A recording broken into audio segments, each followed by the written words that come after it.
제38장. 그 후에 유다는 형제들을 떠나 아둘람 사람 히라에게 가서 그와 함께 머물러 있었다. 거기서 유다는 가나안 사람 수아의 딸을 만나 그녀와 결혼하였다. 그녀가 임신하여 아들을 낳자 유다는 그 이름을 엘이라고 지었다. 그녀는 다시 임신하여 아들을 낳고 그 이름을 오난이라고 하였으며 또 다른 아들을 낳아 그 이름을 셀라라고 하였다. 그녀가 셀라를 낳을 때 유다는 거십에 있었다. 유다는 장남 엘을 다말이라는 여자와 결혼시켰는데 엘의 행위가 여호와께서 보시기에 악함으로 여호와께서 그를 죽이셨다. 그래서 유다는 오난에게 내 형수와 잠자리를 같이 하여 내 형을 위해 자식을 낳아주는 시동생의 의무를 다하라 하였다. 그러나 오난은 아이를 낳아도 자기 자식이 되지 못할 것을 알고 자식을 낳아주지 않기 위해서 형수와 관계를 가질 때마다 잠자리에 사정하였다. 그가 행한 일이 여호와께서 보시기에 악함으로 여호와께서는 그도 죽이셨다. 이때 유다는 며느리 다말에게 내 친정집으로 가서 내 아들 셀라가 성장할 때까지 그대로 지내라 하였다. 그가 이렇게 말한 것은 셀라도 그 형들처럼 죽을지 모른다는 두려움 때문이었다. 그래서 다말은 친정에 가서 살았다. 얼마 후에 수아의 딸인 유다의 아내가 죽었다. 유다는 어느 정도 마음의 위안을 되찾은 다음에 친구인 아둘람 사람 히라와 함께 자기 양떼의 털 깎는 자들이 있는 딥나로 올라갔다. 이때 다말은 자기 시아버지가 양털을 깎으려고 딥나로 올라오고 있다는 말을 듣게 되었다. 그래서 그녀는 과부의 옷을 벗고 면사포로 얼굴을 가린 채 딥나로 가는 길 옆 에나임 입구에 앉아 있었다. 이것은 셀라가 성장했는데도 그와 결혼시켜주지 않았기 때문이었다. 그녀가 얼굴을 가렸으므로 유다는 그녀를 창녀로 생각하였다. 유다는 그녀가 자기 며느리인 줄도 모르고 길 옆에 앉아있는 그녀에게 다가서서 말하였다. 너와 쉬었다 가겠다. 얼마나 주시겠습니까? 염소 새끼 한 마리를 보내주겠다. 좋습니다. 그 염소를 보낼 때까지 담보물을 잡히시겠습니까? 담보물로 무엇을 주면 되겠느냐? 끈달린 당신의 그 도장과 당신이 들고 있는 그 지팡이를 나에게 주십시오. 그래서 유다는 그것들을 주고 그녀와 함께 잠자리에 들었으며 그녀는 그를 통해서 임신하게 되었다. 그러고서 다말은 집으로 가서 면사포를 벗고 과부의 옷을 다시 입었다. 유다는 자기 친구인 아둘람 사람 히라에게 부탁하여 염소 새끼를 그 여자에게 보내고 그가 담보물로 맡긴 물건을 찾아오라고 하였다. 그러나 그는 그 여자를 찾지 못하였다. 그가 에나임에 있는 사람들에게 길가에 있던 창녀가 어디 있습니까? 하고 묻자 그들이 이곳에는 창녀가 없습니다. 하고 대답하였다. 그래서 그는 유다에게 돌아가서 말하였다. 그녀를 찾지 못했네. 그곳 사람들도 거기에는 창녀가 없다고 하더군. 그 여자가 그 물건을 가지도록 내버려 두게. 그렇지 않으면 우리가 웃음거리가 되고 말겠네. 어쨌든 나는 그 여자에게 염소 새끼를 보냈으나 자네가 그녀를 찾지 못했을 뿐이야. 석 달쯤 후에 어떤 사람이 유다에게 당신의 며느리 다말이 창녀짓을 하여 임신하였소 하자 유다가 그 여자를 끌어내어 불에 태워 죽이시오 하였다. 그녀는 끌려나가면서 자기 시아버지에게 이런 전가를 보냈다. 나는 이 물건 임자 때문에 임신하게 되었습니다. 이 끈달린 도장과 지팡이가 누구의 것인지 한번 보십시오. 유다는 그것을 알아보고 그녀가 나보다 옳다. 내가 그녀를 내 아들 셀라에게 주지 않았다 하고 다시는 그녀와 잠자리를 같이 하지 않았다. 그녀가 해산할 때가 되었을 때 보니 쌍둥이를 베었는데 한 아이가 먼저 손 하나를 불쑥 내밀었다. 그래서 산파가 그 손을 붙잡아 손목에 붉은 실을 잡아매고 이 아이가 먼저 나왔다 하고 말하였다. 그러나 그가 도로 손을 안으로 들이고 다른 아이가 나왔다. 그때 산파가 내가 어째서 비집고 나오느냐 하고 소리쳤다. 그래서 그 이름을 베레스라고 불렀다. 그러고서 손목에 붉은 실을 맨 아이가 나오자 그 이름을 세라라고 불렀다.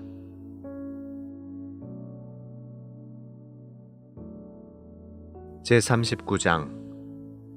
이스마엘 사람들이 요셉을 이집트로 데려가자 바로의 신하이며 경호대장인 이집트 사람 보디발이 그를 샀다. 여호와께서 요셉과 함께 하심으로 그는 자기 주인의 집에 살면서 모든 일을 성공적으로 수행해 나갔다. 그 주인은 여호와께서 요셉과 함께 하셔서 그가 하는 일마다 잘 되게 하시는 것을 보고 그를 기특하게 여기고 신임하여 자기 신복으로 삼고 가정의 모든 일과 자기의 소유를 다 그에게 맡겼다. 그때부터 요셉을 위해 여호와께서 보디발의 집에 복을 내리심으로 그의 집안일이 잘 되고 재산이 날로 늘어갔다. 그래서 주인은 그의 재산을 다 요셉에게 맡기고 자기가 먹는 음식 외에는 아무것도 간섭하지 않았다. 요셉은 건장하고 잘생긴 미남자였다. 어느 날 그 주인의 아내가 요셉에게 눈짓을 하며 함께 잠자리에 들자고 하였다. 그러나 요셉은 거절하며 이렇게 말하였다.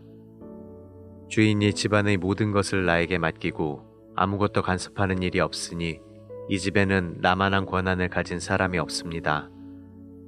주인은 나에게 아무것도 금하지 않았지만 당신만은 금하셨습니다. 이것은 당신이 그의 아내이기 때문입니다. 그런데 내가 어떻게 감히 이런 악한 짓을 하여 하나님께 범죄할 수 있겠습니까? 그녀는 날마다 요셉에게 치근거렸지만 요셉은 거절하며 그녀와 잠자리를 같이 하지도 않고 그녀와 함께 있지도 않았다. 그러던 어느 날 요셉이 자기 업무를 수행하려고 그 집에 들어갔는데 그때 그 집 종들은 거기에 하나도 없었다. 그러자 그 여자가 요셉의 옷을 붙들고 나와 함께 잠자리에 들자 하였다. 그러나 요셉은 자기 옷을 그 여자의 손에 버려둔 채 뿌리치고 밖으로 뛰쳐나갔다.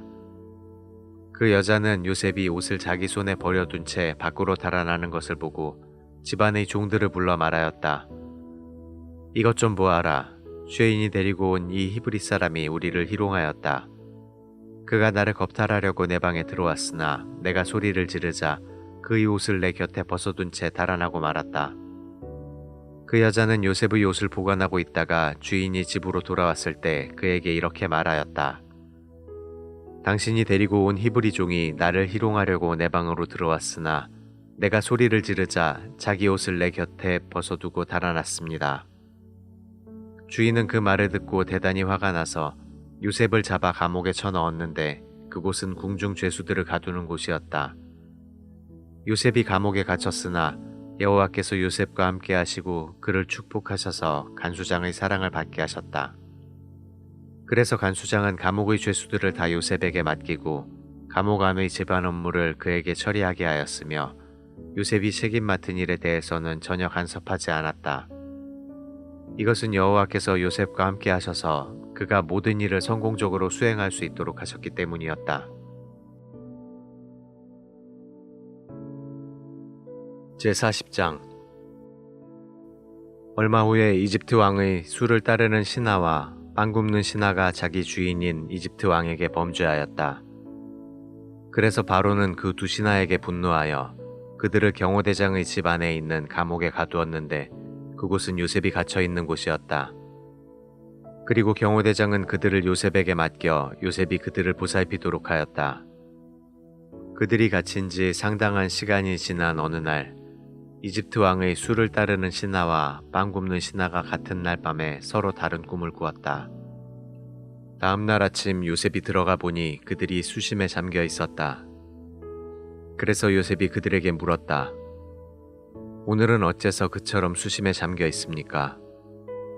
우리가 꿈을 꾸었으나 해몽해 줄 사람이 없구나.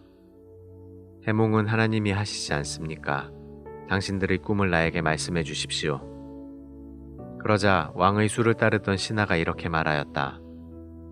내가 꿈에 보니 내 앞에 포도나무가 있는데 그 나무에 3가지가 있고 그것이 싹이 나자마자 꽃이 피고 포도송이가 달려 곧 익었다. 그리고 나는 이때 왕의 술잔을 들고 있었다. 그래서 내가 그 포도를 따서 포도즙을 만들어 왕의 술잔에 붓고 그것을 왕에게 갖다 드렸다. 그때 요셉은 그 꿈을 이렇게 해석하였다. 3개의 그 포도나무는 3일을 뜻합니다. 지금부터 3일 안에 왕이 당신을 석방하여 당신의 전직을 회복시켜 주실 것입니다. 당신은 전에 하던 것처럼 왕에게 다시 수를 따르게 될 것입니다. 당신의 모든 일이 잘 되거든 나를 기억하셔서 나에게 은혜를 베풀어 내 사정을 왕에게 말씀드리고 나를 이 감옥에서 나가도록 해주십시오. 나는 히브리 땅에서 강제로 끌려왔으며 여기서도 감옥에 갇힐 만한 일은 하지 않았습니다. 빵 굽던 신하가 요셉이 그 꿈을 좋게 해석하는 것을 보고 그에게 말하였다. 나도 꿈을 꾸었는데 빵을 담은 광주리 3개가 내 머리 위에 있고 제일 윗 광주리에는 왕을 위해 만든 여러 가지 구운 음식이 있었으나 새들이 그것을 먹고 있었다. 그러자 요셉이 그 꿈을 이렇게 해석하였다. 그 새 광주리는 3일을 뜻합니다. 지금부터 3일 안에 왕이 당신을 감옥에서 끌어내어 당신을 나무에 매달 것입니다. 그리고 새들이 당신의 시체를 뜯어먹을 것입니다. 그로부터 3일째가 되던 날은 바로의 생일이었다. 그래서 그는 모든 신하들을 위해 잔치를 베풀고 술을 따르던 신하와 빵 굽던 신하를 감옥에서 풀어내어 신하들 앞에 세웠다. 그러고서 왕은 술 따르던 신하의 전직을 회복시켜 다시 술을 따르게 하고 빵 굽던 신하는 나무에 매달아 처형시켰다. 이와 같이 모든 일이 요셉의 말대로 되었으나 술 따르는 신하는 요셉을 까마득하게 잊어버리고 기억하지 않았다.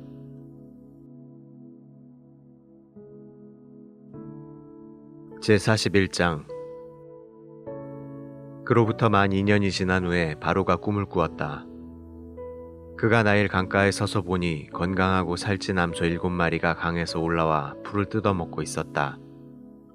그 뒤에 흉측하고 뼈만 앙상하게 남은 다른 7마리의 암소가 강에서 올라와 먼저 나온 소들과 함께 강변에 섰는데 그 흉측하고 깡마른 소들이 건강하고 살찐 소들을 먹어버렸다. 그러고서 바로는 꿈에서 깨어났다. 그는 다시 잠이 들어 2번째 꿈을 꾸었는데 줄기 하나에 무성하고 알찬 7 이삭이 나오고 그 후에 사막의 바람에 말라붙어 쭉정이가 된 다른 7 이삭이 그 줄기에서 나와 먼저 나온 무성하고 알찬 7 이삭을 삼켜버렸다. 그러고서 바로가 깨어보니 그것이 꿈이었다. 아침에 그는 번민하다가 이집트의 모든 마법사들과 지혜로운 자들을 불러 그들에게 자기 꿈을 말했으나 그 꿈을 해석하는 사람이 아무도 없었다. 그러자 술 따르는 신하가 바로에게 말하였다. 내가 오늘 비로소 내 잘못을 기억합니다. 폐하께서 빵 굽는 신하와 나에게 노하셔서 우리를 경호대장의 집에 가두셨을 때 우리가 같은 날 밤에 서로 다른 꿈을 꾸게 되었는데 그곳에 경호대장의 종으로 있던 히브리 청년이 우리와 함께 있었습니다. 그래서 우리가 그에게 우리 꿈 이야기를 했더니 그가 우리 꿈을 각각 해석해 주었습니다. 결국 그의 해몽대로 나는 복직이 되고 빵 굽던 신하는 나무에 달려 처형되었습니다. 바로가 요셉을 데려오라고 사람을 보내자 그들이 급히 그를 감옥에서 데려왔다. 요셉은 곧 수염을 깎고 옷을 갈아입은 다음 바로 앞에 나왔다. 이때 바로가 요셉에게 내가 꿈을 꾸었는데 그것을 해석해 줄 사람이 아무도 없다. 그러나 나는 내가 꿈을 잘 해석한다는 말을 들었다 하고 말하였다. 그래서 요셉은 나는 할 수 없지만 하나님이 왕에게 그 꿈의 뜻을 말씀해 주실 것입니다 하고 대답하였다. 그러자 바로가 요셉에게 말하였다. 내가 꿈에 나일 강가에 서서 보니 건강하고 살찐 암소 7마리가 강에서 올라와 풀을 뜯어먹고 있었다. 그 뒤에 흉측하고 뼈만 앙상하게 남은 다른 7마리의 암소가 강에서 올라왔는데 그것들은 내가 이집트의 그 어느 곳에서도 보지 못한 아주 흉측한 소들이었다. 그 흉측하고 깡마른 소들이 먼저 올라온 살찐 소들을 먹었으나 먹은 것 같지 않아 여전히 흉측하게 보였다. 그러고서 내가 꿈에서 깨어났다. 잠시 후 나는 다시 잠이 들었는데 꿈에 보니 줄기 하나에 무성하고 알찬 7 이삭이 나오고 그 후에 사막의 바람에 말라붙어 쭉정이가 된 다른 7 이삭이 그 줄기에서 나와 먼저 나온 무성하고 알찬 7 이삭을 삼켜버렸다. 내가 그 꿈을 마법사들에게 말했으나 그것을 설명하는 자가 아무도 없었다. 그러자 요셉이 바로에게 말하였다. 그 2가지 꿈은 한 가지 일을 뜻합니다. 하나님이 앞으로 일어날 일을 왕에게 보이신 것입니다. 7마리의 살찐 소는 7년을 가리키며 7개의 알찬 이삭도 7년을 말합니다. 그래서 그 꿈은 동일한 것입니다. 그 후에 올라온 여위고 흉측한 소도 7년을 가리키며 사막의 바람에 말라붙어 쭉정이가 된 그 7 이삭은 7년 동안의 기근을 뜻합니다. 내가 왕에게 말씀드린 대로 바로 이것이 하나님께서 왕에게 보여주신 앞으로 일어날 일들입니다. 앞으로 7년 동안 이집트 전역에 큰 풍년이 있을 것입니다.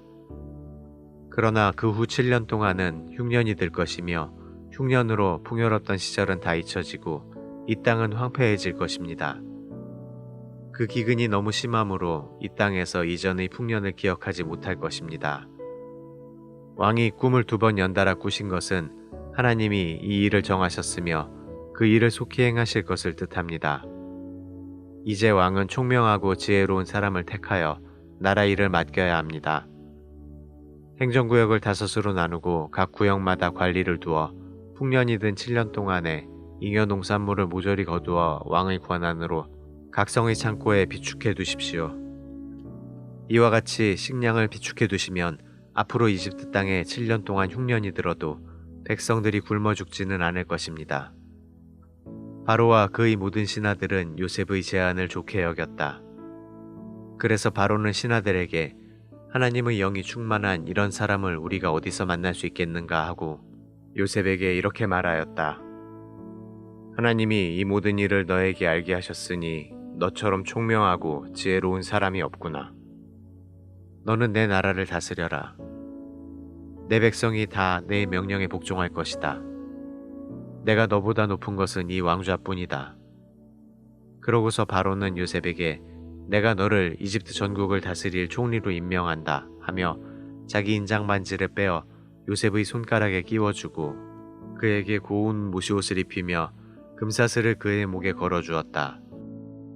그리고 왕은 그를 궁중 2호 수레에 태웠으며 그가 가는 곳마다 의전관이 엎드려라 하고 외쳤다. 이렇게 해서 요셉은 이집트의 국무총리가 되었다. 그러고서 바로는 요셉에게 나는 왕이다. 그러나 내 허락 없이는 이집트 땅에서 손발을 올릴 자가 없을 것이다 하고 그에게 사브낫 바네아라는 이집트 이름을 붙여주고 또 헬리오폴리스의 제사장인 보디베라의 딸 아스낫을 그에게 아내로 주었다. 요셉이 이집트 왕 바로를 섬기기 시작했을 때는 그의 나이 30세였으며 그때부터 그는 이집트 전역을 순회하였다. 7년 동안의 풍년으로 그 땅에는 농산물이 엄청나게 많았다. 그래서 요셉은 7년 동안 그 모든 곡식을 거두어 각성에 비축했는데 각성의 주변 밭에서 난 곡식은 그 성에 저장하도록 하였다. 이와 같이 요셉이 거두어 저장한 곡식이 바다의 모래처럼 많아 비축량을 계산할 수가 없었다. 흉년이 들기 전에 헬리오폴리스의 제사장인 보디베라의 딸 아스낫이 요셉에게 2 아들을 낳아주었다. 요셉은 장남의 이름을 므낫세라고 짓고 하나님께서 나의 모든 고난과 내 아버지의 집안 식구들을 잊어버리게 하셨다 하였으며 또 둘째 아들의 이름은 에브라임이라고 짓고 내가 고생하는 땅에서 하나님이 나에게 자식을 주셨다 하였다. 이집트 땅에 7년 동안의 풍년이 끝나고 요셉의 말대로 7년 흉년이 시작되었다. 이때 다른 나라에는 기근이 들어 굶주렸으나 이집트 전역에는 식량이 있었다. 그러나 이집트에도 서서히 기근이 찾아들자 백성들은 바로에게 식량을 달라고 부르짖었다. 그래서 바로는 모든 이집트 사람들에게 요셉에게 가서 그가 시키는 대로 하라고 하였다. 이집트 전국에 기근이 더욱 심해지자 요셉은 모든 창고를 열고 이집트 사람들에게 곡식을 팔았다. 그리고 기근이 온 세상을 휩쓸고 있었으므로 다른 나라 사람들도 요셉에게 곡식을 사려고 이집트로 몰려들었다.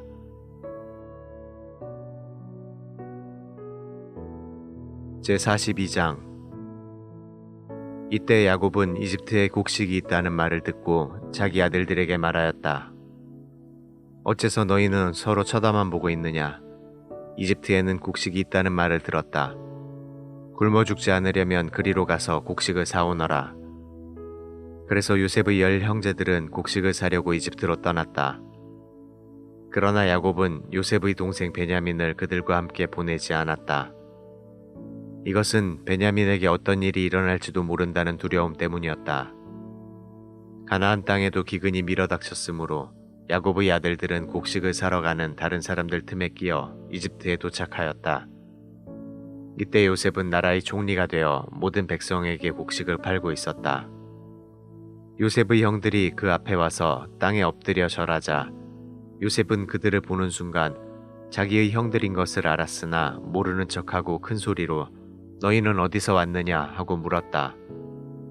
이때 그들은 곡식을 사려고 가나안 땅에서 왔습니다 하고 대답하였다.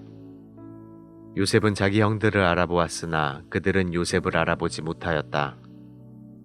요셉은 오래전에 그들에 대하여 꾼 꿈을 생각하며 이렇게 말하였다. 너희는 간첩이구나. 너희는 우리나라의 취약지역이 어디인지 알아보려고 온 자들이 틀림없다.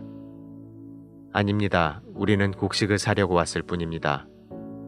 우리는 다 한 형제로서 간첩이 아니라 모두 건실한 사람들입니다. 아니다. 너희는 우리나라의 취약지역을 탐색하러 왔어. 우리는 모두 12형제로서 가나안 땅에 있는 한 사람의 아들들입니다. 막내 아들은 지금 아버지와 함께 있고 하나는 없어졌습니다. 내가 이미 말한 대로 너희는 간첩이다.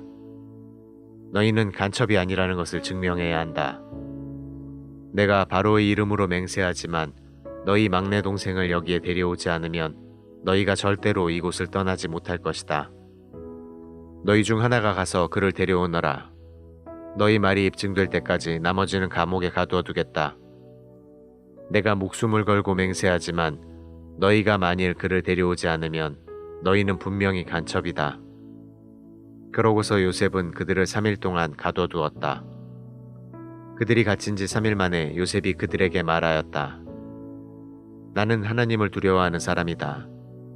내가 시키는 대로 하면 너희 목숨만은 살려주겠다. 만일 너희가 건실한 사람들이라면 너희 형제 중 한 사람만 감옥에 갇혀 있고 나머지는 곡식을 가지고 가서 굶주리고 있는 너희 가족들에게 갖다 주고 너희 막내 동생을 나에게 데려오너라. 그러면 너희가 한 말이 입증되어 너희가 죽지 않을 것이다. 그래서 그들은 그렇게 하기로 합의하고 서로 이렇게 말하였다. 우리가 동생에게 한 일로 지금 벌을 받고 있다.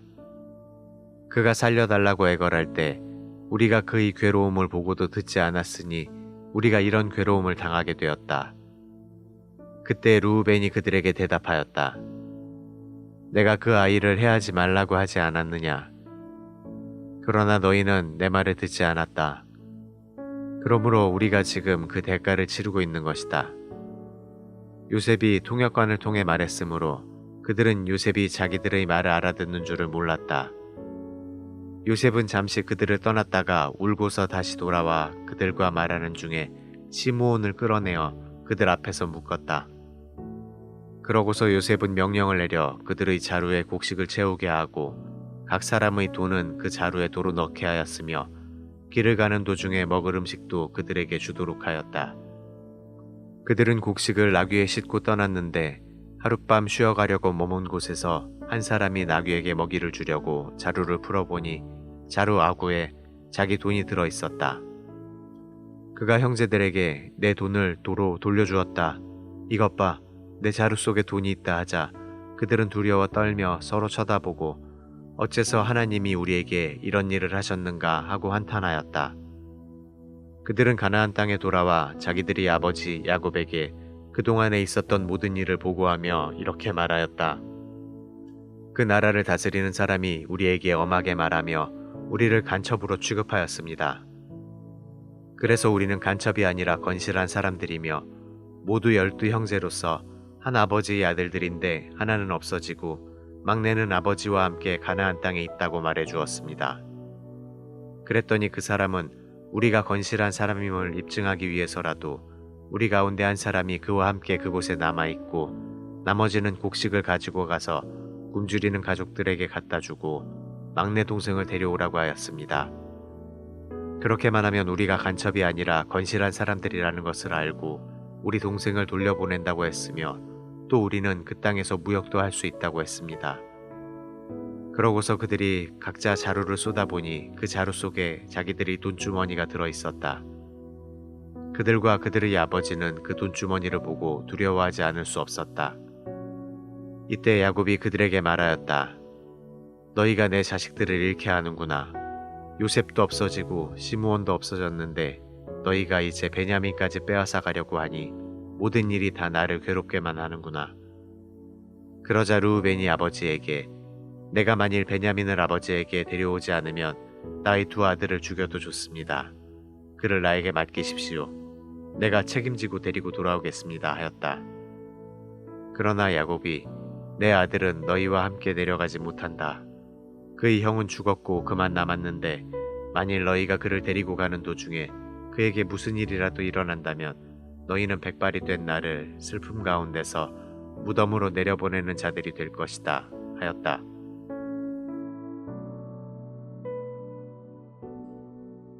제43장 가나안 땅의 기근이 더욱 심해지자 그들이 이집트에서 가져온 식량도 다 떨어졌다. 그래서 야곱이 아들들에게 가서 양식을 좀 더 사오너라 하자 유다가 이렇게 대답하였다. 그 사람은 우리가 동생을 데려가지 않으면 다시는 그를 보지 못할 것이라고 엄하게 경고하였습니다. 아버지께서 동생을 우리와 함께 보내주셔야 우리가 내려가서 양식을 사올 수 있습니다. 그는 우리가 동생을 데려가지 않으면 자기를 보지 못할 것이라고 말했습니다. 만일 아버지께서 그를 보내주시지 않는다면 우리는 내려가지 않겠습니다. 이때 야곱이 너희가 어째서 그 사람에게 다른 동생이 있다고 말하여 나를 이처럼 괴롭히느냐 하자 그들이 이렇게 대답하였다. 그 사람이 우리와 우리 가족에 대하여 자세히 묻고 너희 아버지가 지금도 살아있느냐 너희에게 또 다른 동생이 있느냐 하기에 우리는 그저 그의 질문에 대답했을 뿐입니다. 그가 우리 동생을 데려오라고 말할 줄을 우리가 어떻게 알았겠습니까? 그때 유다가 아버지에게 말하였다. 저 아이를 나와 함께 보내주십시오. 그러면 우리가 즉시 떠나겠습니다. 그렇게 해야만 우리와 아버지와 우리 자녀들이 죽지 않고 살 수 있습니다. 내가 목숨을 걸고 그의 안전을 보장합니다. 그에 대한 책임은 내가 지겠습니다. 내가 만일 무사히 그를 데리고 와서 아버지 앞에 두지 않으면 내가 평생 동안 그 죄의 대가를 치르겠습니다.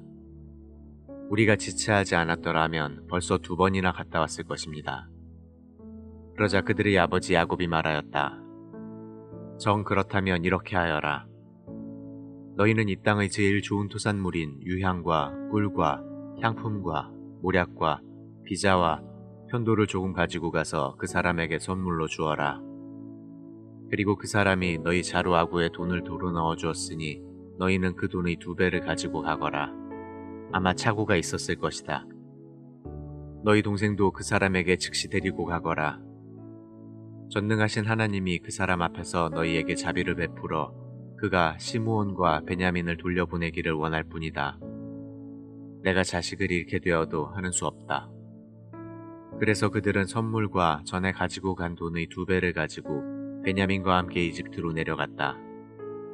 그들이 요셉 앞에 서자 요셉은 베냐민이 그들과 함께 있는 것을 보고 자기 집안 일을 맡은 하인에게 이 사람들을 내 집으로 안내하고 짐승을 잡아 식사를 준비하라. 이들이 정오에 나와 함께 식사할 것이다 하고 말하였다.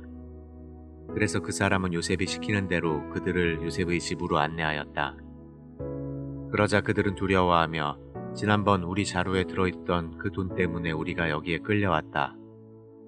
그가 우리를 치고 달려들어 우리 나귀들을 빼앗고 우리를 노예로 삼으려고 하는 것이 틀림없다 하고 그 집 문 앞에서 요셉의 집안일을 맡은 하인에게 말하였다.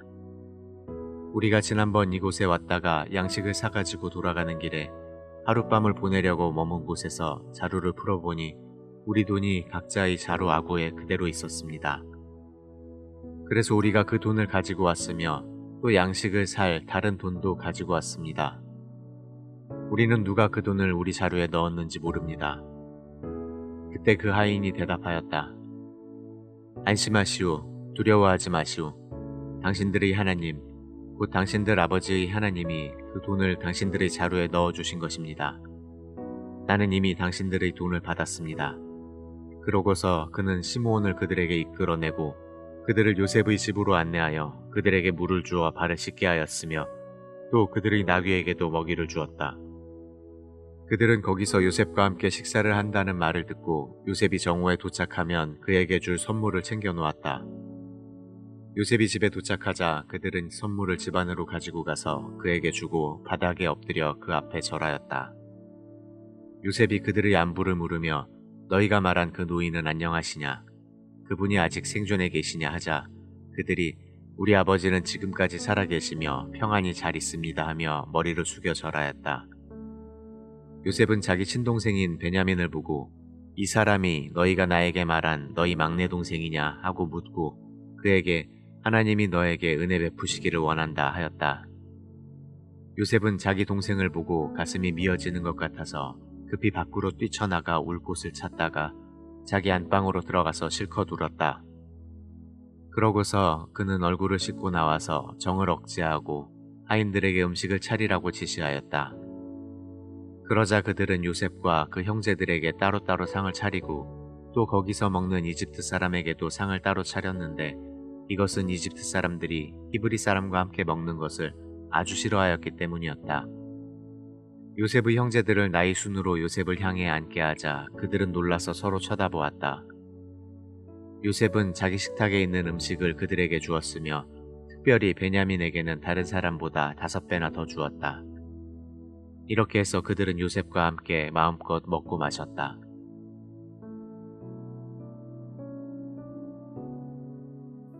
제44장 요셉은 자기 집안일을 맡은 하인에게 이렇게 지시하였다. 너는 각 사람의 자루에 가져갈 수 있을 만큼 양식을 채우고 각자의 돈도 그 자루에 넣어라. 그리고 제일 막내 동생의 자루에는 내 은잔을 넣고 그의 곡식값도 함께 넣어주어라. 그래서 그는 요셉이 시키는 대로 하고 아침 일찍 나귀를 태워 그들을 보냈다. 그들이 성에서 나감 얼마 가지 않았을 때 요셉이 자기 하인에게 말하였다. 그 사람들을 급히 뒤쫓아가서 그들에게 어째서 너희가 선을 악으로 갚느냐? 너희가 무엇 때문에 내 주인이 가지고 술을 마시며 점치는 데 사용하는 은잔을 훔쳐갔느냐? 너희는 정말 악한 짓을 하였다고 말하라. 그 하인이 그들을 뒤쫓아가서 그대로 말하자 그들이 이렇게 대답하였다. 어째서 이런 말씀을 하십니까? 우리는 절대로 그런 짓을 하지 않았습니다. 우리 자루에 들어있던 돈도 우리가 가나안 땅에서 당신에게 가져갔는데 무엇 때문에 우리가 당신 주인의 집에서 은금을 도둑질하겠습니까? 우리 중에 누구든지 그것을 가진 자가 발견되면 그를 죽이십시오. 그리고 나머지는 당신의 종이 되겠습니다. 그때 그는 좋소. 그렇다면 당신들이 말대로 하겠소. 누가 그 은잔을 훔쳤든지 그 사람만 내 종이 될 것이며 나머지는 아무 죄가 없을 것이오 하였다. 그래서 그들이 각자 자루를 급히 땅에 내려 그것을 풀어놓자 그 하인이 장남부터 시작하여 막내 동생에게 이르기까지 나이 순으로 샅샅이 뒤졌는데 그 잔이 베냐민의 자루에서 발견되었다. 이것을 본 형제들은 옷을 찢고 슬퍼하며 각자 짐을 나귀에 싣고 성으로 되돌아왔다. 유다와 그의 형제들이 요셉의 집에 이르렀을 때 요셉은 집에 그대로 있었다. 그들이 땅에 엎드려 그 앞에 절하자 요셉이 그들에게 말하였다. 너희가 어째서 이런 짓을 하였느냐? 나 같은 사람은 점으로 범인을 찾아낼 수 있다는 것을 몰랐느냐? 이때 유다가 대답하였다. 우리가 총리께 무슨 말을 할 수 있겠습니까? 우리가 무슨 변명을 하며 어떻게 우리의 무죄를 입증할 수 있겠습니까? 하나님이 우리 죄를 드러내셨으니 이제 우리와 이 잔이 발견된 자가 다 당신의 종이 되겠습니다. 그러자 요셉이 내가 그렇게 하지 않겠다. 잔을 훔쳐간 자만 내 종이 될 것이며 너희는 너희 아버지에게 평안히 돌아가거라 하자 유다가 그에게 가까이 가서 말하였다. 총리께 한 말씀만 드리겠습니다. 제발 저에게 노하지 마십시오. 총리께서는 왕과 다름이 없습니다. 전에 총리께서 우리에게 너희는 아버지나 다른 형제가 있느냐 하고 물으셨습니다. 그래서 우리가 우리에게는 나이 많은 아버지가 계시고 또 아버지가 노년에 낳은 어린 동생이 있는데 그의 형은 죽었고 그의 어머니가 낳은 아들 중에서 그만 남았으므로 아버지가 그를 무척 사랑합니다 하고 대답하였습니다. 그때 총리께서는 우리에게 그 아이를 데리고 와서 대면하게 하라고 하셨으므로 우리는 그 아이가 아버지를 떠날 수 없으며 만일 떠나게 되면 아버지가 죽게 될 것이라고 대답하였습니다. 그러나 총리께서는 우리에게 너희 막내 동생을 데려오지 않으면 너희가 다시는 나를 보지 못할 것이다 라고 하셨습니다. 그래서 우리가 우리 아버지에게 돌아가서 총리께서 하신 말씀을 그대로 전했습니다. 그 후에 우리 아버지가 다시 가서 양식을 좀 사오라고 하셨을 때 우리는 이렇게 대답하였습니다. 우리가 내려갈 수 없습니다. 막내 동생을 우리와 함께 가게 해주시면 우리가 내려가겠습니다. 그러나 막내 동생과 함께 가지 않으면 우리는 그 사람을 볼 수가 없습니다. 그때 아버지께서 이렇게 말씀하셨습니다. 너희도 알겠지만 내 아내 라헬은 나에게 두 아들만 낳아주었다. 그런데 하나는 나를 떠났으니 맹수에게 찢겨 죽은 것이 틀림없다. 그때 이후로 내가 아직 그를 보지 못했는데 너희가 이 아이마저 내게서 뺏어가려고 하는구나. 만일 그에게 무슨 일이 일어나게 되면 너희는 백발이 된 나를 슬픔 가운데서 무덤으로 내려보내는 자들이 될 것이다. 아버지의 생명이 이 아이에게 달려있는데 우리가 아버지에게 돌아갈 때 만일 이 아이가 우리와 같이 가지 않으면 아이가 없는 것을 보고 아버지가 죽게 될 것입니다. 이렇게 되면 백발이 된 아버지를 우리가 죽이는 셈이 됩니다. 게다가 나는 아버지에게 목숨을 걸고 이 아이의 안전을 보장하며 만일 이 아이를 아버지에게 데리고 돌아오지 않으면 내가 평생 동안 그 죄의 대가를 치르겠습니다 하고 약속했습니다. 이 아이 대신 내가 총리의 종이 되어 여기에 머물러 있겠습니다. 그러니 제발 이 아이는 형제들과 함께 돌아가게 해주십시오. 내가 아이를 데리고 가지 않고 어떻게 아버지에게 돌아갈 수 있겠습니까? 아버지에게 불행한 일이 닥치는 것을 내가 참아 볼 수 없습니다.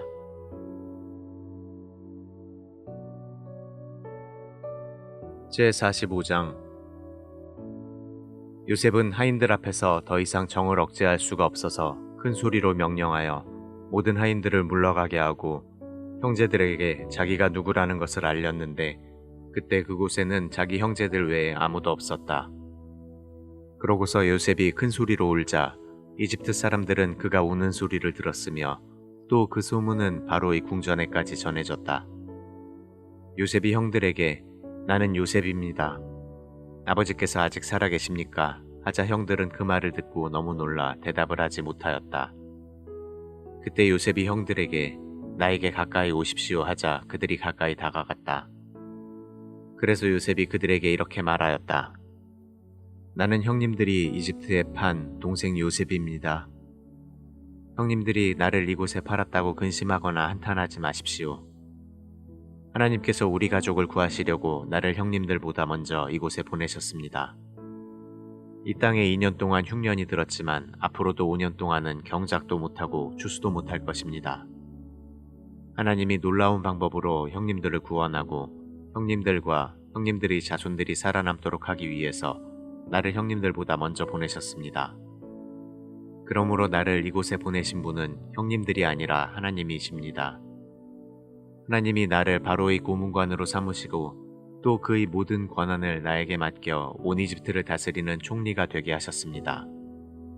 이제 형님들은 속히 아버지에게 돌아가셔서 아버지의 아들 요셉이 이렇게 말한다고 일러주십시오. 하나님이 나를 이집트의 총리로 삼으셨습니다. 지체하지 마시고 나에게 내려오십시오. 아버지께서는 아들들과 손자들과 함께 아버지의 양과 소와 모든 소유를 이끌고 와서 이곳 고센 땅에 살면서 나와 가까이 계실 수 있습니다. 아직 5년 동안 흉년이 더 계속될 것이므로 내가 여기서 아버지를 보살피겠습니다. 그렇지 않으면 아버지와 집안 식구들과 짐승이 다 굶주리게 될 것입니다. 여러 형님들과 동생 베냐민도 내가 정말 요셉이라는 것을 보셨습니다. 그러니 이제 내가 이집트에서 누리고 있는 이 모든 영화와 형님들이 본 것을 다 아버지에게 말씀드리고 서둘러 아버지를 모시고 내려오십시오. 그러고서 그가 자기 동생 베냐민을 끌어안고 울자 베냐민도 요셉을 끌어안고 울었다. 그리고 요셉은 형들과 하나하나 입맞추며 울었다. 그제서야 형들이 요셉과 말하기 시작하였다. 요셉의 형제들이 왔다는 소문이 바로의 궁전에 전해지자 왕과 신하들이 다 기뻐하였다. 그때 바로가 요셉에게 말하였다. 너는 내 형들에게 식량을 싣고 가나안 땅으로 돌아가서 내 아버지와 가족을 데려오라고 하라. 내가 그들에게 이집트에서 제일 좋은 땅을 주겠다. 그들은 가장 좋은 농산물을 먹고 살 것이다. 또 너는 그들에게 이집트에서 수레를 가지고 가서 그들의 처자들과 아버지를 태워서 데려오라고 하라. 그들이 가져오지 못하는 물건에 대해서는 염려할 필요가 없다. 이집트의 제일 좋은 것이 다 그들의 것이 될 것이다. 야곱의 아들들이 그렇게 하기로 하자 요셉은 바로가 명령한 대로 그들에게 수레와 길에서 먹을 음식을 주고 또 그들에게 각각 옷 한 벌씩을 주었으며 베냐민에게는 은화 300개와 옷 5벌을 주었다. 그리고 그의 아버지에게는 수나귀 10마리에 이집트의 제일 좋은 물품을 싣고 또 암나귀 10마리에는 길에서 아버지에게 드릴 곡식과 빵과 음식을 실어 형들을 돌려보내며 형님들 길에서 다투지 마십시오 하였다. 그들이 이집트를 떠나 가나안 땅에 있는 아버지에게 가서 요셉이 아직 살아있습니다. 그가 이집트의 국무총리가 되었습니다. 하자 야곱은 깜짝 놀라며 그들의 말을 믿지 않았다. 그러나 요셉이 말한 것을 다 말해주자 그는 요셉이 자기를 태우려고 보낸 수레를 보고 그제서야 정신을 차리며 이렇게 말하였다. 더 물어볼 필요도 없다. 내 아들 요셉이 지금까지 살아있다니 내가 죽기 전에 가서 그를 봐야겠다.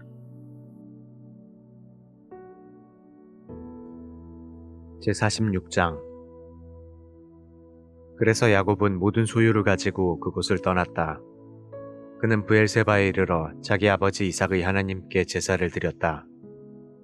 그날 밤 하나님이 환상 가운데 나타나셔서 야곱아, 야곱아 하고 부르셨다.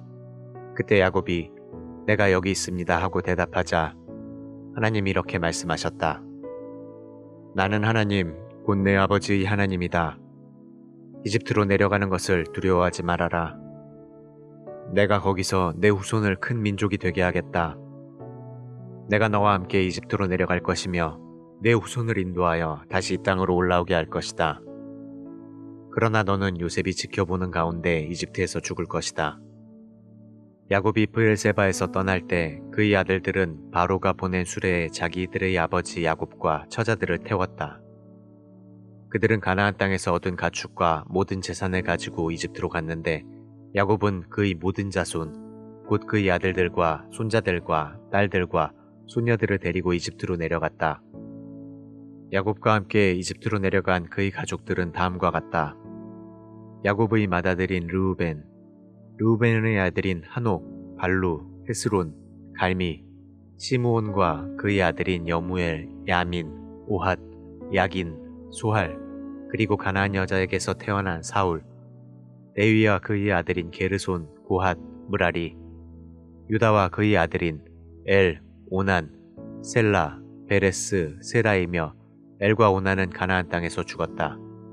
그리고 베레스의 아들인 헤스론과 하물, 이사갈과 그의 아들인 돌라, 부아, 야숲, 시므론, 스불론과 그의 아들인 세렛, 엘론, 얄르엘이다.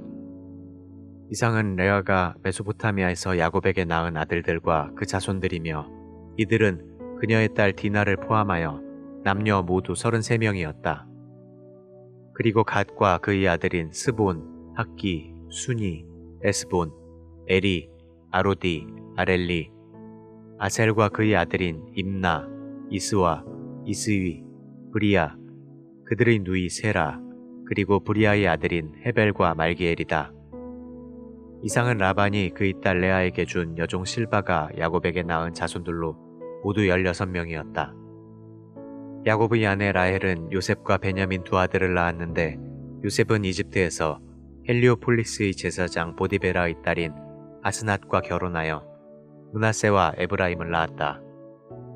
그리고 베냐민의 아들은 벨라, 베겔, 아스벨, 게라, 나아만, 에히, 로스, 움빔, 훗빔, 아르시다. 이상은 라헬이 야곱에게 낳은 자손들로 모두 14명이었다. 또 단과 그의 아들 후심, 납달리와 그의 아들인 야셀, 군이, 예셀, 실렘이다. 이상은 라반이 그의 딸 라헬에게 준 여종 비라가 야곱에게 낳은 자손들로 모두 7명이었다. 이와 같이 야곱과 함께 이집트에 내려온 사람들은 그의 며느리들 외에 모두 66명이었는데 야곱과 요셉 그리고 이집트에서 요셉에게 태어난 두 아들을 포함시키면 이집트로 내려온 야곱의 가족들은 모두 70명이었다. 야곱이 먼저 유다를 요셉에게 보내고 고센에서 만나자고 하였다. 그들이 고센 땅에 도착하자 요셉은 수레를 타고 고센으로 와서 아버지를 만나 목을 끌어안고 오랫동안 울었다. 이때 야곱이 요셉에게 내가 아직 살아있는 것을 내 눈으로 똑똑히 보았으니 이제는 죽어도 여한이 없다 하였다.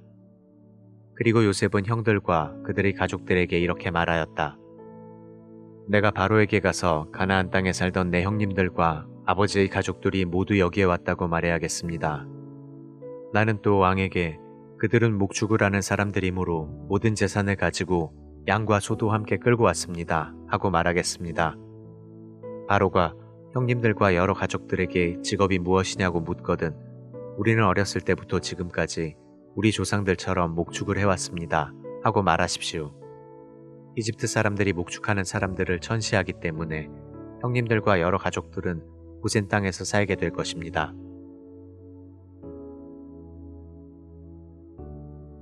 제47장 요셉은 바로에게 가서 내 아버지와 형제들이 양과 소와 모든 재산을 가지고 가나안 땅에서 와서 지금 고센에 있습니다 하고 보고하였다. 그러고서 그는 자기 형제들 중 5명을 택하여 바로에게 데리고 가서 보였다. 그러자 바로가 요셉의 형들에게 그대들의 직업은 무엇인가 하고 물었다. 그래서 그들은 바로에게 우리는 우리 조상들과 마찬가지로 목자들입니다 하고 대답하며 다시 이렇게 말하였다. 가나안 땅에는 기근이 심하여 우리 짐승을 기를 목초지가 없으므로 우리가 이곳에 잠시 살려고 왔습니다. 제발 저희들을 고센 땅에서 살게 해주십시오. 그때 바로가 요셉에게 말하였다. 내 아버지와 형제들이 너에게 왔으니 이제 너는 그들을 이집트에서 제일 좋은 목초지인 고센 땅에 살게 하라. 이집트의 모든 땅을 처분할 권한이 너에게 있지 않느냐. 그리고 그들 가운데 유능한 사람들이 있거든 그들에게 내 짐승을 맡겨 관리하게 하라. 요셉이 자기 아버지 야곱을 모셔다가 바로 앞에 세우자 야곱은 축복하는 말로 그에게 인사하였다. 이때 바로가 야곱에게 연세가 얼마나 되셨습니까 하고 묻자 야곱은 이렇게 대답하였다. 나그네처럼 살아온 세월이 130년이 되었습니다. 내 조상들의 나그네 생활에 비하면 내 나이가 얼마 되지 않지만 정말 고달픈 세월을 보냈습니다. 그러고서 야곱은 바로에게 축복의 인사를 하고 그 앞에서 나왔다. 요셉은 바로가 명령한 대로 자기 아버지와 형제들을 이집트에 정착시키고 그들에게 이집트의 제일 좋은 땅인 람셋을 주었으며 또 요셉은 그의 아버지와 형제들과 그들의 모든 가족들에게 식구 수에 따라 양식을 공급하였다. 기근이 더욱 심하여 온 땅에 양식이 없어서 이집트와 가나안 사람들이 굶주림으로 쇠약해가고 있었다. 요셉이 곡식을 팔아 이집트와 가나안 땅에 있는 돈을 모조리 거두어 바로의 궁전으로 가져왔다. 이집트와 가나안 땅에 돈이 다 없어지자 이집트 사람들이 모두 요셉에게 와서 우리에게 양식을 주십시오. 어떻게 우리가 이대로 죽을 수 있습니까? 우리 돈은 이미 다 떨어졌습니다 하였다. 그때 요셉이 여러분의 짐승을 끌어오십시오. 돈이 떨어졌다면 짐승으로 양식을 바꾸어 주겠습니다 하고 대답하였다. 그래서 그들은 자기들의 짐승을 요셉에게 끌고 왔다.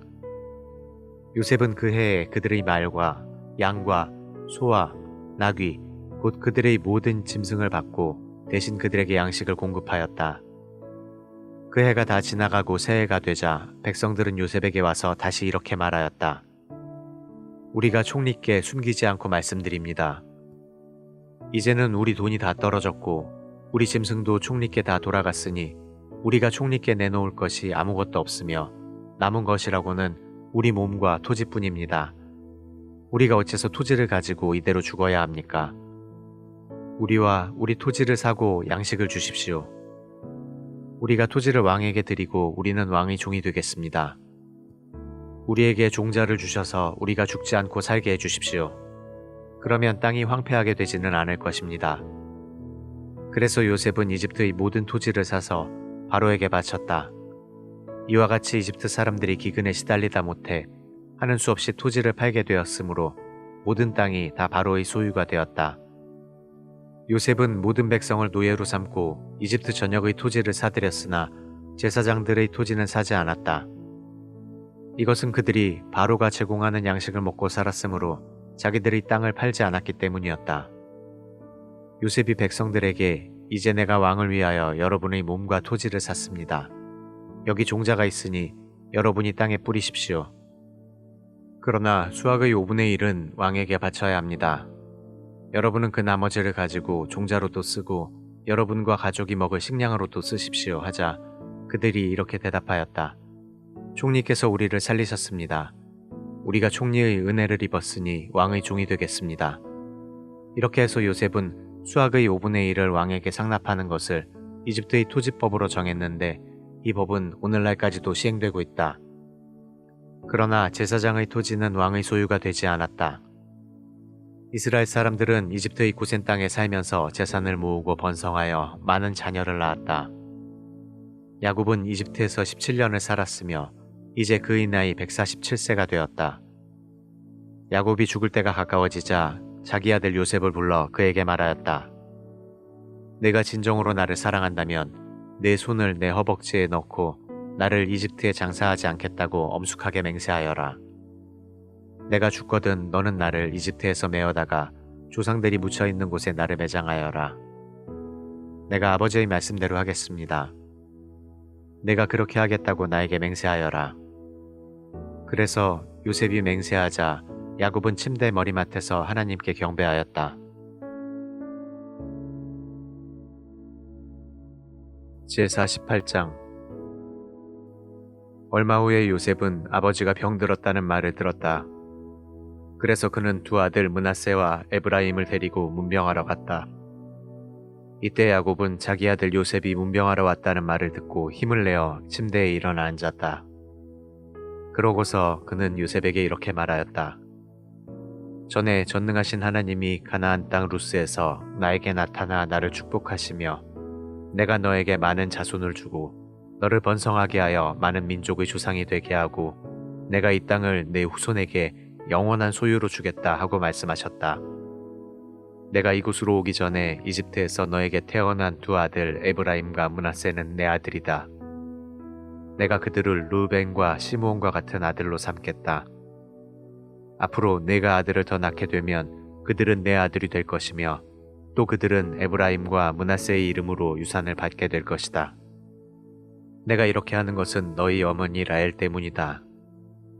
애석하게도 너희 어머니는 내가 메소포타미아에서 돌아오던 길에 가나안 땅에서 죽고 말았는데 그곳은 에브랏에서 그리 멀지 않은 곳이다.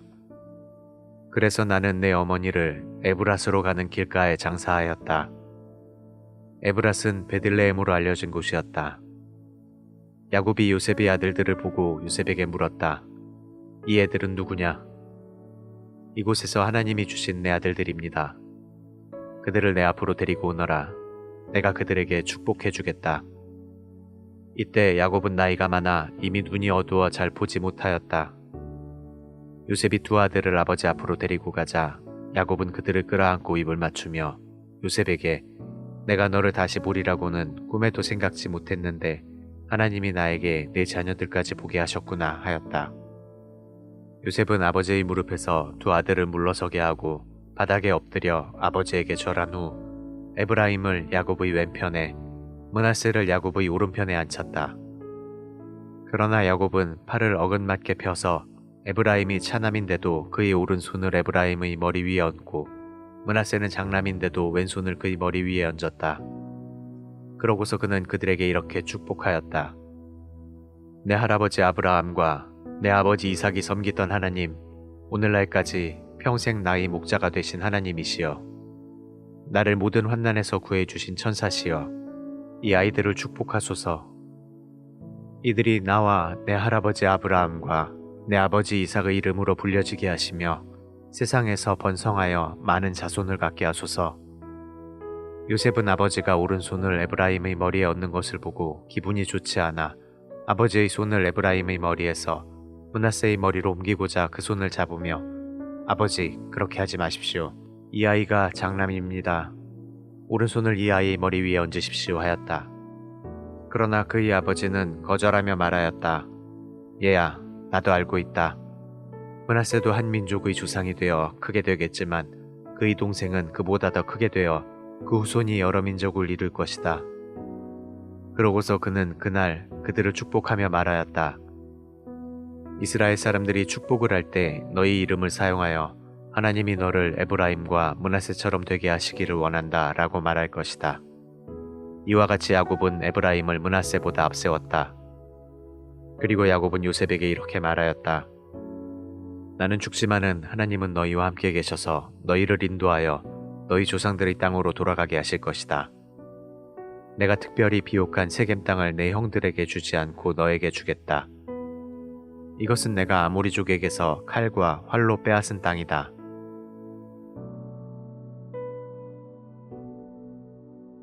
제49장 야곱은 자기 아들들을 불러 이렇게 말하였다. 너희는 이리 모여라. 내가 앞으로 너희에게 일어날 일을 일러주겠다. 야곱의 아들들아, 모여서 들어라. 너희 아버지 이스라엘의 말을 들어라. 르우벤아, 너는 내 장남이요 나의 능력이며 내 정력의 첫 열매이다. 너는 위엄이 있고 능력이 탁월하지만은 물이 소용돌이치는 것 같아서 내가 가장 뛰어나지는 못할 것이다. 너는 내 첩과 잠자리를 같이하여 내 아버지를 욕되게 하였다. 시므온과 레위는 형제이며 그들의 칼은 폭력의 도구이다. 내 영혼아, 그들의 모의에 가담하지 말아라. 내가 그들의 집회에 참여하지 않으리라. 그들은 분노로 사람을 죽이고 재미로 소의 발목 힘줄을 끊었다. 그들의 분노가 맹렬하니 저주를 받을 것이며 그들의 경노가 잔인하니 저주를 받을 것이다. 내가 그들을 이스라엘 땅에서 사방 흩어버리며 그 백성 가운데서 흩으리라. 유다야, 너는 내 형제들의 찬양을 받을 것이다. 내 손이 내 원수의 목덜미를 잡을 것이며 내 형제들이 내 앞에서 절할 것이다. 내 아들 유다는 먹이를 찢고 굴로 들어가 엎드리고 눕는 사자와 같으니 누가 감히 그를 건드릴 수 있겠는가? 왕의 지팡이가 유다를 떠나지 않을 것이니 그 지팡이의 소유자가 오실 때까지 그가 통치자의 지휘봉을 가지고 다스릴 것이며 모든 백성이 그에게 복종할 것이다. 그는 자기 나귀를 포도나무에 메고 그 암나귀 새끼를 제일 좋은 포도나무 가지에 맬 것이며 또 그 옷을 포도주와 포도즙에 빨 것이다. 그의 눈은 포도주로 붉을 것이며 그의 이는 우유로 힐 것이다. 스불론은 해변에 살 것이니 그곳은 배가 정박하는 항구가 될 것이며 그의 영토는 시돈까지 미칠 것이다. 이사갈은 양쪽에 짐을 잔뜩 싣고 꿇어앉은 건장한 나귀이다. 그는 좋은 휴식처와 아름다운 땅을 보고 허리를 굽혀 짐을 나르며 종이 되어 섬기리라. 단도 이스라엘의 다른 지파처럼 자기 백성을 다스릴 것이다. 단은 도로변의 뱀이요 길가의 독사와 같아서 말의 뒤꿈치를 물어 그 탄자를 뒤로 떨어지게 하리라. 여호와여, 내가 주의 구원을 기다립니다. 갓은 침략자의 공격을 받을 것이나 오히려 그들의 뒤를 공격할 것이다. 아셀의 농산물은 풍성하여 그가 왕의 음식물을 제공하리라. 납달리는 아름다운 새끼를 벤 풀어놓은 암사슴이다. 요셉은 샘 곁에 있는 무성한 가지이다. 그 가지가 담을 넘는구나. 그 원수들이 무섭게 그를 공격하며 활을 쏘고 추격하지만 오히려 그의 활이 견고하고 그의 팔에 힘이 있으니 이스라엘의 반석이시며 목자가 되시는 야곱의 전능하신 하나님의 능력 때문이다. 너를 도우실 분은 내 아버지의 하나님이시다. 전능하신 하나님이 너를 축복하실 것이니 위로 하늘의 복과 아래로 샘물의 복과 많은 자녀와 짐승을 기르는 복이 바로 그것이다. 내 아버지의 축복이 내 선조들의 축복보다 나아서 높은 산처럼 한없는 이 축복이 형제들 가운데 뛰어난 요셉의 머리에 내리기를 원하노라. 베냐민은 사나운 이리와 같아서 아침에는 원수를 삼키고 저녁에는 그 약탈물을 나누리라. 이상은 이스라엘의 12지파인데 야곱은 이 아들들에게 각자 적합한 말로 축복하였다. 그러고서 야곱은 자기 아들들에게 이렇게 명령하였다. 이제 나는 내 조상들이 있는 곳으로 가려고 한다. 너희는 내 조상들이 묻힌 햇사람 에브론의 밭에 있는 굴에 나를 장사하여라. 그 굴은 가나안 땅의 마므레 앞에 있는 막벨라 밭에 있다. 내 할아버지 아브라함이 햇사람 에브론에게 그 밭과 함께 매장지를 샀는데 아브라함과 내 할머니 사라가 거기에 장사되었고 내 아버지 이삭과 어머니 리브가도 거기에 장사되었으며 나도 레아를 그곳에 장사하였다. 그 밭과 굴은 햇사람에게서 산 것이다. 야곱은 아들들에게 유언을 마치고 나서 발을 거두어 침대에 모으고 마지막 숨을 거두었다.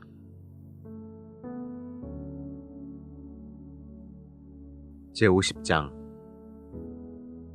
요셉은 아버지에게 몸을 굽혀 울면서 입을 맞추고 그에게 시중드는 의사들에게 자기 아버지의 몸에 향을 넣으라고 명령하였다. 그래서 의사들은 40일 동안 그 몸에 향을 넣었는데 이것은 시체가 썩는 것을 막기 위해 보통 향을 넣는 기간이었다. 그리고 이집트 사람들은 70일 동안 그의 죽음을 슬퍼하였다. 애도 기간이 지나자 요셉은 궁전에 있는 바로의 신하들에게 말하였다. 당신들이 나를 좋게 여긴다면 내가 이렇게 말한다고 왕에게 좀 일러주시오. 우리 아버지가 나에게 맹세까지 시키시면서 돌아가시면 가나안 땅에 손수 파두신 묘실에 장사해달라고 부탁하셨습니다. 이제 내가 올라가서 아버지를 장사할 수 있도록 허락해 주십시오. 장사가 끝나는 대로 돌아오겠습니다. 그러자 바로는 내가 맹세한 대로 올라가서 내 아버지를 장사하여라 하고 대답하였다. 그래서 요셉은 자기 아버지를 장사하려고 올라갔는데 바로의 모든 신하들과 궁중 자문위원들과 이집트의 모든 고위 관리들도 요셉과 함께 올라갔다. 그리고 요셉의 가족들과 그의 형제들과 모든 친척들도 함께 올라가고 고센 땅에는 어린아이들과 양떼와 소떼만 남았다. 이와 같이 전차와 마병들까지 동원된 장사 행렬은 장사진을 이루었다. 그들은 요단강 건너편 아닷타작 마당에 이르러 오랫동안 큰 소리로 울었으며 요셉은 거기서 관습대로 7일 동안 울며 슬퍼하였다. 그 땅에 사는 가나안 사람들은 아닷타작 마당에서 들려오는 울음소리를 듣고 이것은 이집트 사람들이 애통하는 소리이다 하고 말하였다. 그래서 요단 건너편에 있는 그 땅 이름을 아벨 미스라임이라고 하였다. 이렇게 해서 야곱의 아들들은 자기 아버지가 명령한 대로 그를 가나안 땅으로 메고 가서 마므레 앞 막벨라 밭에 있는 굴에 장사하였는데 이곳은 아브라함이 햇사람 에브론에게 그 밭과 함께 산 매장지였다. 요셉은 아버지를 매장한 후에 그의 형제들과 그리고 장례식에 그를 따라간 모든 사람들과 함께 이집트로 돌아왔다. 요셉의 형제들은 아버지가 죽은 후에 만일 요셉이 지금까지 우리에게 앙심을 품고 우리가 그에게 행한 일에 대하여 복수를 한다면 어떻게 할까 하고 요셉에게 이런 전가를 보냈다. 당신의 아버지는 돌아가시기 전에 당신에게 이런 말을 전하라고 우리에게 지시하셨습니다. 내 형들이 너에게 악한 짓을 했을지라도 이제 너는 그들의 잘못을 용서해 주어라. 그러니 이제 당신도 당신 아버지의 하나님의 종들인 우리를 용서해 주십시오. 요셉은 그 전가를 받고 울었다.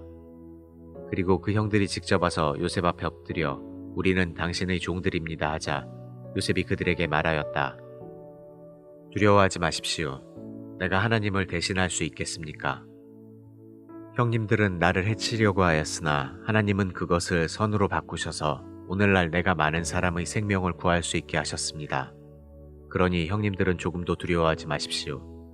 내가 형님들과 형님들의 자녀들을 보살펴 주겠습니다. 이와 같이 요셉은 따뜻한 말로 그들을 안심시켰다. 요셉은 자기 아버지 가족들과 함께 110세까지 이집트에 살면서 에브라임의 자손 3대를 보았으며 므낫세의 아들인 마길의 자녀들도 그의 스라에서 키웠다. 요셉은 자기 형제들에게 이렇게 말하였다.